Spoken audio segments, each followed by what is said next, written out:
books and I. For 20 years past, books have eaten into at least 10 to 20% of my pocket. Now, the only things of some value under my roof, if any, are the books. Since I have never entertained ambition for making a profound study of any subject, the books I have acquired cover almost everything: religion, art, literature, sociology, philosophy, history, biology, etc. Most of them are Chinese translations of literary works by famous foreign writers and anthologies of Chinese poetry and prose through the ages. The rest, often called a noteline or introduction, are merely on rudiments of various subjects. I never care to borrow books from other people or a library. It seems that the books bought can better satisfy my bibliomania than books borrowed. You may also attribute this to some sort of desire for personal possessions.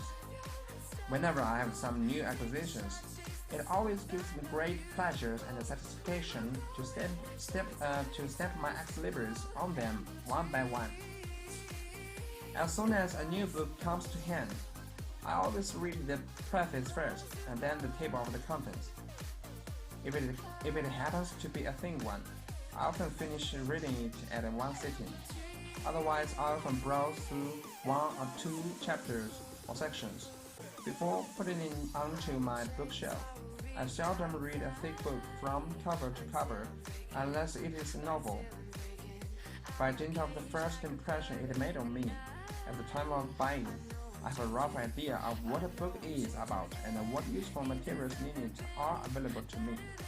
But I have little idea which book is to be read or looked over again at what time. It is completely subject to the whims of the moment.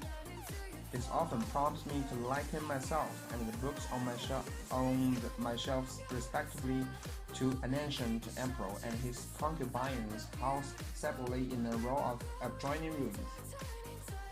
Much as I love books, I take little care of them. In doing my reading, I often mark out what I regard as important in the book. If it is a thread-bound Chinese book, I use a writing brush to draw small circles as markings.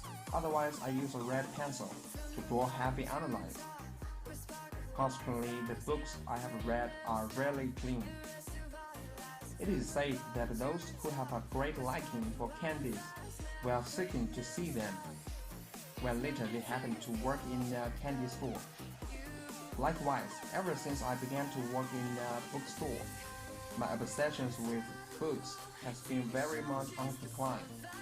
Nevertheless, I still cannot help slipping back into the same old rut, eager to buy this and that book.